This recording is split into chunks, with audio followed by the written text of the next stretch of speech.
everyone, my name is Roya, and today I'm going to be telling you about the whopping 8 books that I read in the first half of July. I'm not entirely sure how this happened, but I did in fact read 8 books from the 1st to the 15th of July.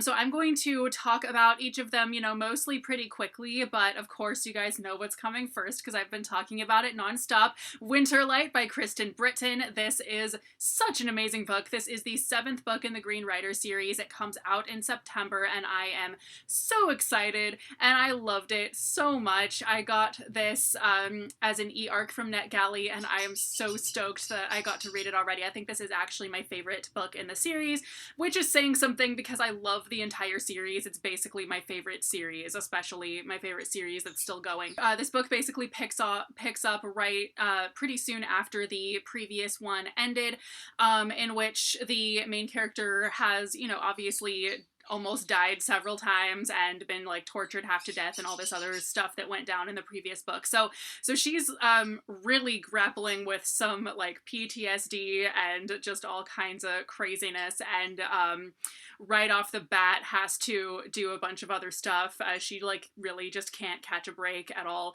and that's kind of the beauty of the story too, that there's so much going on that there's never a lull in the action. I'm not sure how long this book actually is because there's no actual page count listed anywhere, but I felt like it must have been like an 800-page book or something at least, because I felt like I was reading it forever, and not in a bad way at all, because I enjoyed every second of this book, but I really felt like I was reading it for a really long time, and by the time I was even like 40% of the way through the book, I thought like that's almost the length, that almost feels like enough stuff and conflict and action and length that would normally be the whole book, I feel like. So I was really pleasantly surprised to see just how much craziness went down in this book, and there's just so much stuff that I loved about it. I love how the main character is really badass to begin with, and she's really stepped up her badassery by the time this book starts. Not only is she a Green Rider, but she's a knight, which nobody else is. She's a sword master, which no other Green Riders are. But at the same time, the book never has this tone of like, she's so badass. It's very much like she's a regular person and everyone else just perceives her as being really badass. The book never has this tone of like, look at this badassery right here, or anything like that at all. Really, like the characters in this book, even the side characters, they're all so well-rounded that when I picture like my mental image of any character in this book is not recycled from anywhere else. Like typically when I read a book, I kind of picture the characters kind of looking like I've pictured other characters in the past. Not so with anybody in this book. Everyone in this book is so unique that they really do get their own mental picture from me. It's really odd. It's hard to describe. Forbidden love aspect of this book really that has some new developments in this book, and I loved it so much. A couple of huge things happen that actually make it way more possible, and basically actually entirely possible for them to be together, but it actually doesn't solve the problem at all.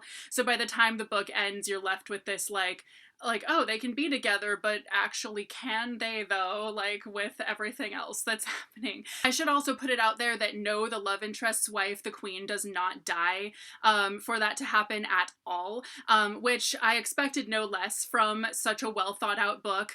But yeah, a huge pet peeve of mine is like when two people can suddenly be together because, oh, my spouse died, or whatever it is, and so it's suddenly okay. And I felt like, I knew that this series would not go in that direction because it never throws out anything convenient like that. It's much too well thought out for that.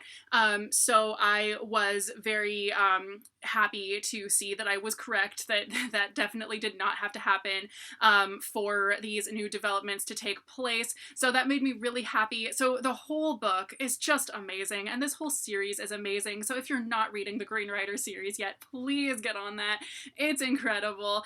There's also a really powerful part, actually, where the main character does see the life that she would have had if she had not become a Green Rider. And it's like this nice life where she was never almost killed, she was never tortured, no one she loved ever died, nothing like that happened. She just had a nice simple life as a merchant with a husband and 2 kids or whatever. But at the same time, that she knew, that meant that she was not there to save the king, and therefore he would have been killed, and it didn't affect her in this alternate timeline that she saw, because she's just a simple merchant.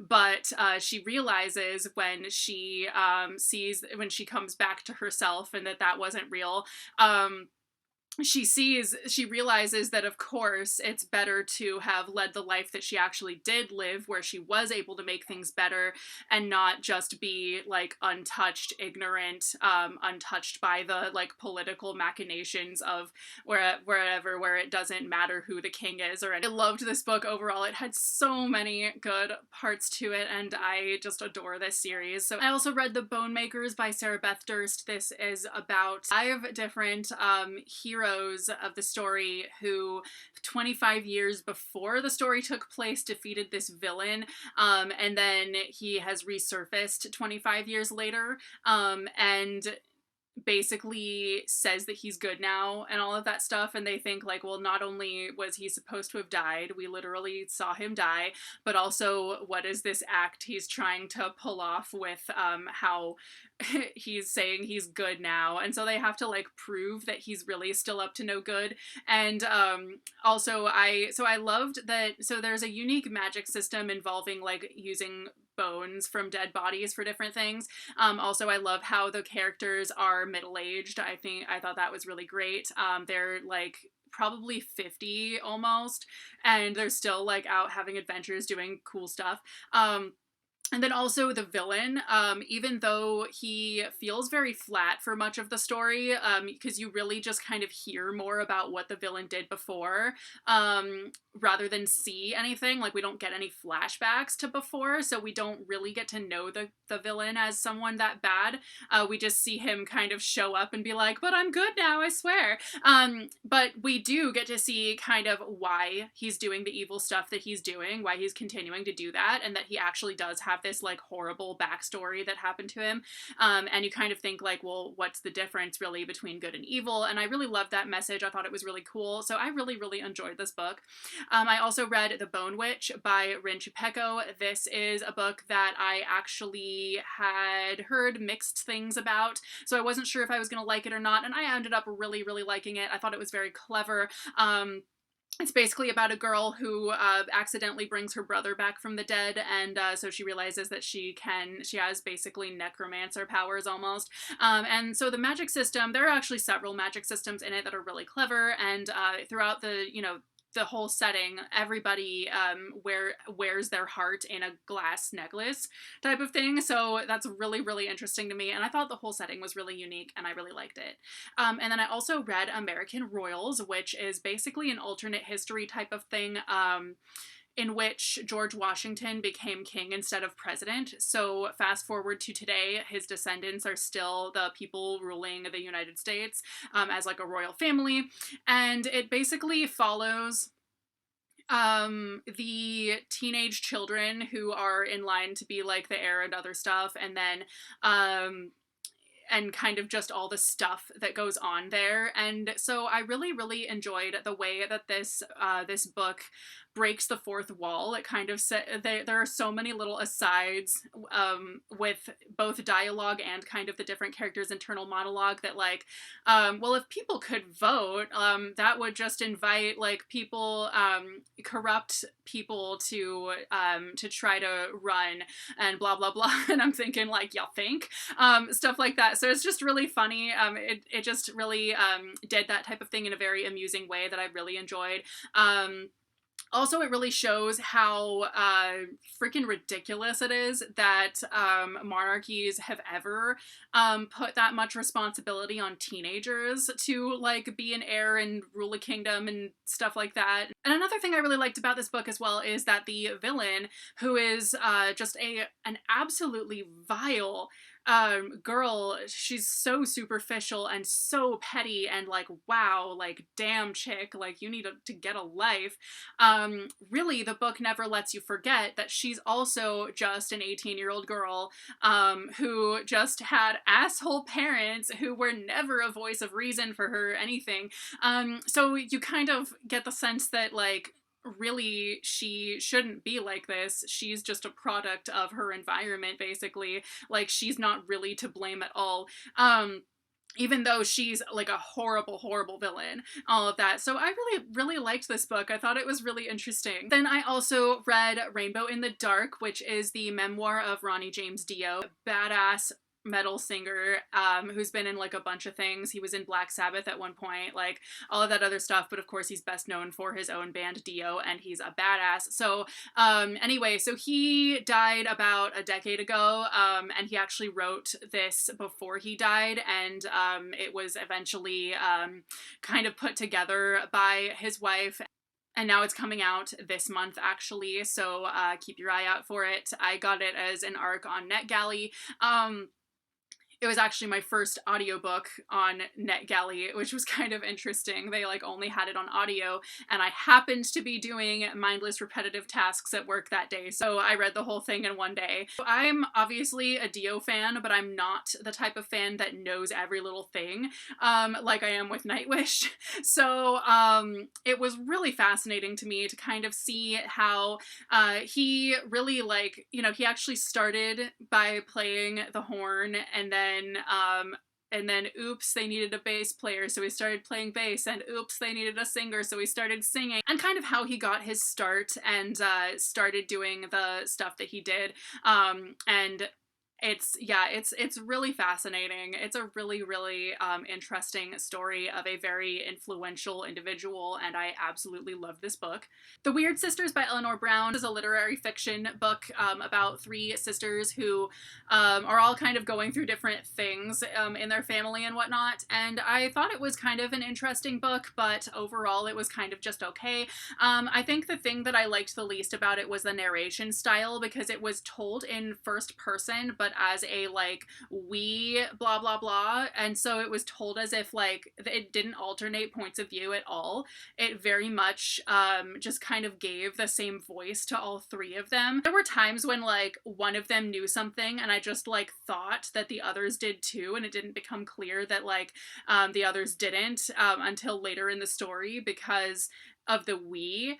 In it never says like I did this. It always says like character name blah blah blah, but we blah blah blah. Like it was just so odd and like really distracting, but overall it was still an okay book. In the Shadow of Blackbirds by Kat Winters, this is about a girl who is living in a backdrop of the 1918 plague, and her boyfriend went off to war, because this is also during World War I, and he actually did not make it. But it wasn't, it turns out that he didn't die in battle, he died under mysterious circumstances. So there's all kinds of like weird stuff in here with like spirits and ghosts and like lightning strikes and weird stuff. And I really enjoyed this book. I think it was probably my least favorite Kat Winters book though, because I only gave it 4 stars, whereas I've given like all the rest of her books 5 stars. But I still really, really enjoyed it, and I would definitely recommend it. I would recommend all of her books. Her books are gold. Finally, last but certainly not least, An Emotion of Great Delight by Tahira Mafi. This is about a girl, an Iranian-American Muslim girl who is trying to survive the depression that's been following her around since her brother died, and her father has been in the hospital for like a couple months or something like that. And just all the stuff that goes on. Like, it's basically, so I really enjoyed this book. It's not very long, it's a pretty quick read, and it's really interesting the whole time. You kind of, but as someone who has struggled with depression a bit myself, if you are like currently struggling with depression, I wouldn't recommend reading this just yet, just because if you get like, it really gets into her head, is all I'm saying. Like, it's really, it was very jarring what a like good realistic portrayal, an in-depth portrayal of depression this is. But anyway, I really enjoyed this book, and yeah, I would definitely recommend it. So anyway, those are the books that I read in the first half of July. I'm sorry, it's a lot, but anyway, thank you guys so much for watching, and I will see you very soon with a new video. Bye!